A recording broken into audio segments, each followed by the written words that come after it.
Good morning, Grace Tribe.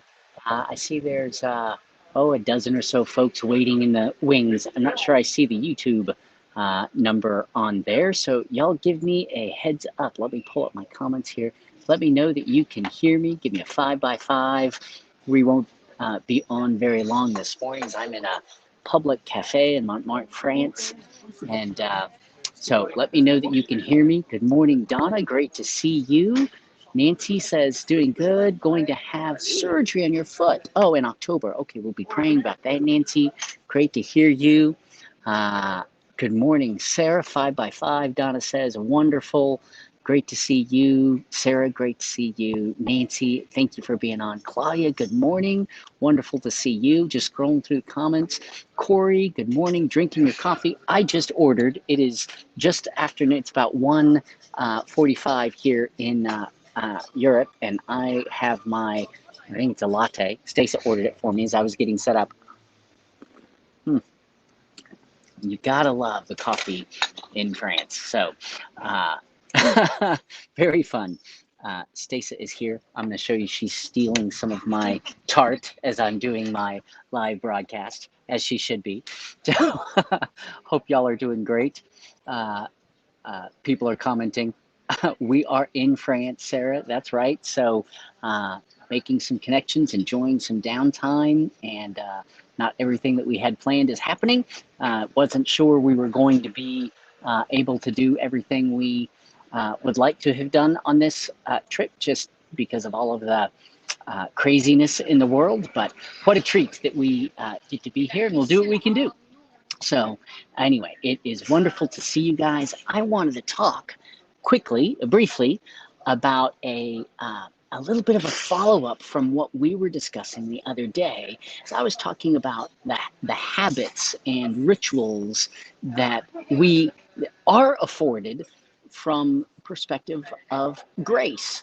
So I think there's a tendency to be very self-help minded, and we talked about that in one of our previous broadcasts. I think it was last week. We talked about habits and sort of the daily ritual paradigm from a grace life grid. The world would have you engage in self-improvement. The flesh would say that you're not enough and you need to do better and improve the flesh.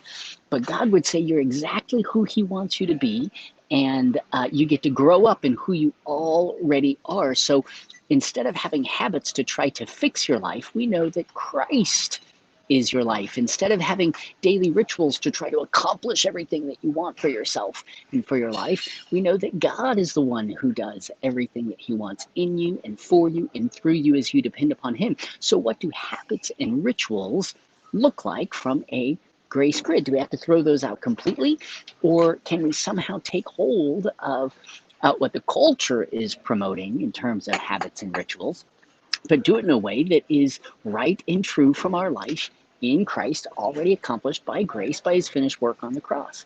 And of course, we can, because what we are working on is relational. What we're working on is dependence. What we're working on is experiencing the fullness of Christ as more of the norm that it is, the new default of our new creation selves. So what does that look like? Well, one of the things Stacey and I have been practicing on this trip is being fully present in the moment and seizing every moment for what God has for us in that moment. So we've been saying that back and forth as we've had some travel hiccups, as we don't speak the language, as we're trying to figure out what we can do and should be doing in our time here, as travel has not gone very smoothly because of pandemic issues and all of that. So just as we've had hiccups, it's been a wonderful exercise for us to speak that encouragement to seize the moment and be present with him, with one another in the moment. 7 times in the book of John, Jesus quotes what God said in Exodus 3, where he said, when the Egyptians, talking to Moses, God said in, I think it's Exodus 3:14 or 3:16, I think it's 3:14, God told Moses, when they ask who sent you, tell them I am has sent you. In other words, the God who is, the one and only who is. He's not just the God of the past. He is not the God of I will or you can. He's the God of I am. I am in the moment, unchanging, sufficient, powerful, loving. I am who I am. That's such a powerful reality because we're not very good at being in the moment, and that's the exact opposite of God. He is only in the moment. And when the moment passes, he's the God of the next moment. We cannot experience anything of him except in this moment. You can't uh, you can't live from the grace right now, from the grace that he will provide tomorrow. You have to live on the manna in the moment, right? Manna for today, not tomorrow. We have to live in the moment, trust him in the moment. Of course, we can trust him with what's already done in the past. Of course, we can trust him in what he will do in the future, but he's not operating with us right now in the future or in the past. He's taking care of the past. He has a plan that's already sewn up in the future. He is the God of this moment. So 7 times in the book of John, Jesus quotes that I am verse, saying specifically that he said, I am the bread of life. I am the light of the world. He told the Pharisees that oh, it's beginning to rain. How unlike France. No, it's very much like France. He told the Pharisees that, before Abraham was, I am. So I was as I always am in that moment. So what a great habit for us to form, that we could be living increasingly in the moment, experiencing God in the moment, trusting him in the moment, that his sufficiency by grace is for the moment, that our identity in him is for right now. It's not what you're going to become. It is who we are in him. I would love to pull up the verses and read them to you, but I'm afraid it would cut off my camera since I'm on one device right now trying to reach out to you guys. But go and look up the I am verses from John. 7 times Jesus talks about who he is. And I want you to go back and read those a second time, not just thinking about who he is to us, but if that's who he is, then that's who he is in each one of us. What an opportunity for us to, instead of living for what we can get from the circumstances, live for who he is in us in each of those circumstances. He is not just the bread of life, he's the bread of life in you.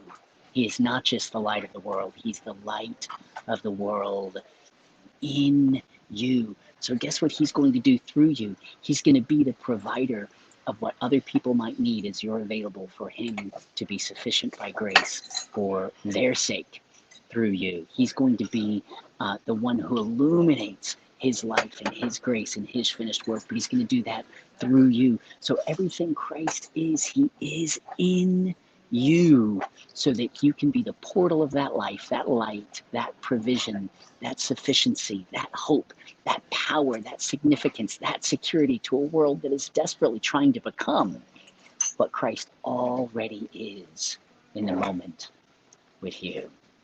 So question of the day is, what would be the difference between Christ being the I am for what you need in every moment today versus you striving for, trying to become, trying to take hold of what you already have by grace in Christ, in the circumstance? What if all you need is in him, in you already, instead of what you could gain from a circumstance for yourself, from the flesh, instead of you being better, you doing more, you accomplishing something that you're not? What if he's sufficient in the moment by grace for you today, so that you can seize the moment, you can suck the marrow from the circumstance you're in, you can trust that he's enough for you to be fully present in the I am who is always present with you, fully present. That's the habit I want you to consider. What would it look like to be fully present with the person in front of you, in the circumstance that you're in, on the project that you're working on, embracing what you have in the circumstance instead of trying to make the circumstance what you would like for it to be, or trying to make yourself who you think you ought to be in the circumstance. That's what trust would look like. In him, for you, and in you, and through you by grace today. So share your comments, share your questions. Feel free to share this video with those you're connected with. And until we will post another scheduled video, as soon as I know where I can grab Wi-Fi, the next leg of our journey, it'll be in a few days. But I can't wait to share with you guys again. Watch for new announcements. Please share your comments. If we have time to do more than one in the next week, we will also do a Q&A. So if you have questions, you can go to the website, MikeQDaniel.com, and use the contact page to share your comments and questions. I would love to hear from you guys. And until then, appreciate your prayers. Let us know how to be praying for you, and be encouraged. Make today a day in which you know him more, in which you grow in grace, and you go love each other like crazy, like only Christ can in and through you. Love you guys. Thanks for taking the time to join us here today. Can't wait to see you again.